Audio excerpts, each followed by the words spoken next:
আসসালামু আলাইকুম প্রিয় বন্ধুরা, আমি এখন আছি বাংলাদেশ এর শেষ সীমান্ত তামাবিল সীমান্তে। এইটা হচ্ছে তামাবিল বৌদ্ধভূমি গোয়াইনঘাট সিলেট। আর সীমান্তের ওপারে আছে ডাউকি সীমান্ত, ডাউকি বর্ডার। এটা দেখেন অনেক উঁচু। এই বৃষ্টি হচ্ছে সকাল থেকে, গুড়ি গুড়ি বৃষ্টি হচ্ছে। একটু আগে তীব্র বৃষ্টি ছিল, এটি এখন কিছুটা কমেছে, যার কারণে বাইরে বেরিয়ে কাজ করতে পারছি। এটা হচ্ছে তামাবিল স্থলশিল্প স্টেশন। আপনারা কিন্তু যদি কেউ ভারতে ভ্রমণে যেতে চান বা গিয়ে থাকেন, তাহলে এই দপ্তরগুলোকে চিনে থাকবেন। এখানে এসে আপনার পাসপোর্ট এন্ট্রি করাতে হয়। এটা হচ্ছে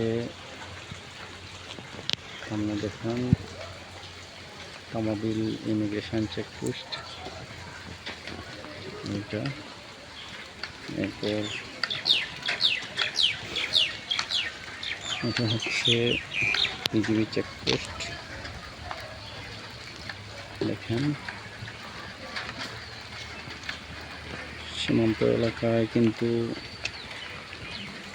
অনেক সুন্দর একটি সিন সকালবেলা।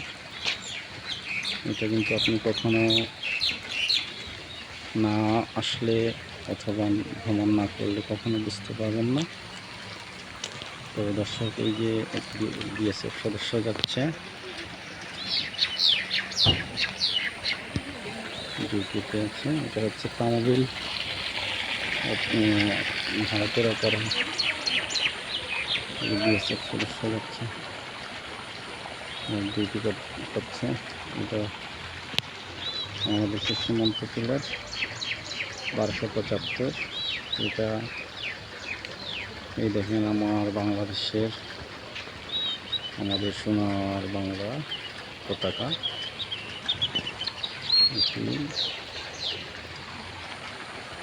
তো দর্শক, আপনারা নিশ্চয়ই দেখেন অনেক উঁচু উঁচু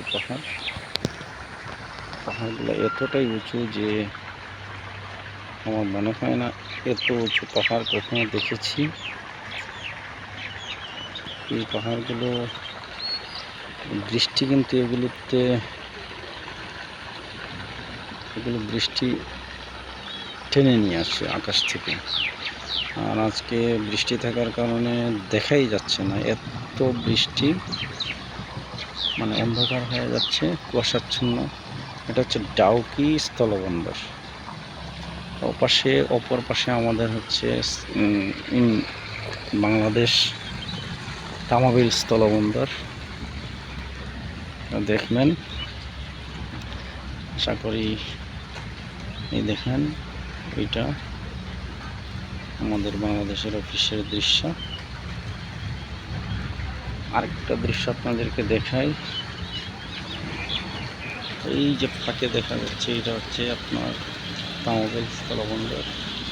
দর্শক, একটা জিনিস লক্ষ্য রাখবেন, করে দেখবেন যে এইটুকু হচ্ছে সীমান্ত এলাকা, মানে বাংলাদেশ থেকে ভারতে প্রবেশের যে প্রবেশ পথ। আপনি কিন্তু এই যে বেড়া দেখা যাচ্ছে, বেড়ার ওপাশে কখনো যেতে পারবেন না। এতে কিন্তু আপনার